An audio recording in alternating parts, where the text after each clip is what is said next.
it's great that you know the scale, because that does help a lot, and especially if you can get it into your muscle memory.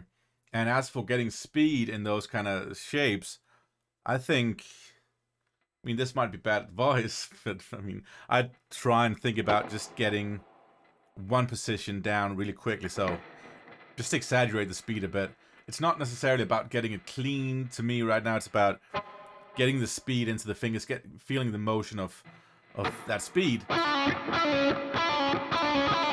You can actually do it with your fingers, so it does go to that speed, like pulling off.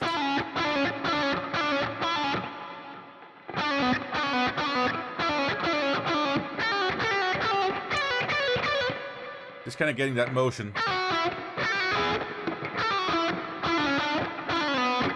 That kind of motion, getting that swift. And the other way around with the hammer-ons. Once you get that sort of relaxed feel on that. Of course, I'm using 8s to 38, so I don't know how it is with the thicker gauge strings if you're using those. But I have a very light touch here, but it does also require some kind of... It's a different feel playing lighter gauge strings here now. You can start it slow, even that switching position thing.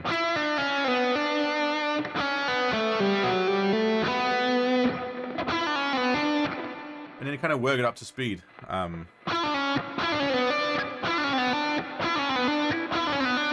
Just to get that free range of motion in your fingers. That's what I think I'd do. Maybe what I've done in the past too. But of course, at some point you gotta work on cleaning it up too. And I think what I personally do. Let me see if I have a different camera here.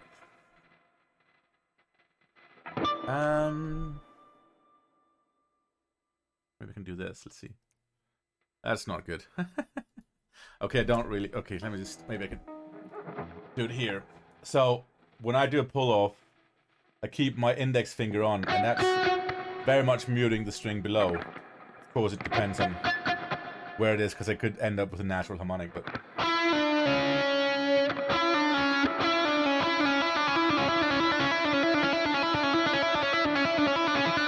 So it's sort of muting.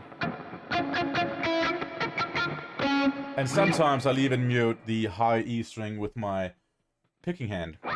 So that mutes the top string, while the index finger of my fretting hand mutes the B string.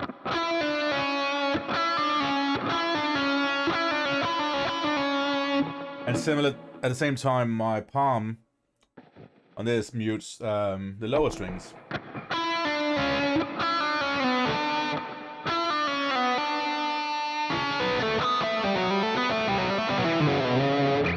Let's get a bit noise in the strings here and there, but it doesn't really... I don't think it matters to it. It also adds some personality to it.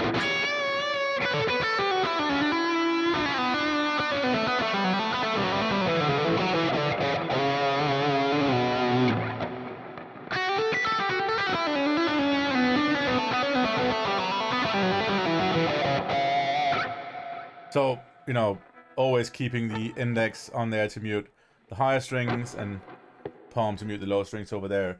And as I said, like the trick to just kind of leave your... For me, it's the ring finger I kind of leave on the high E. Completely mutes that. Just dead.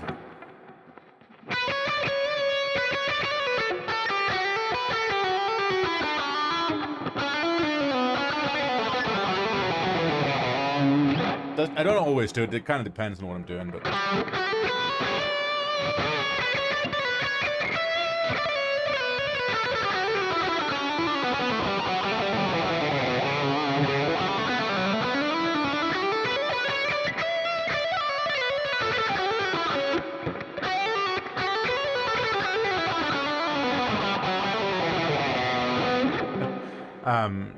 I think that's my approach to legato and that kind of phrasing.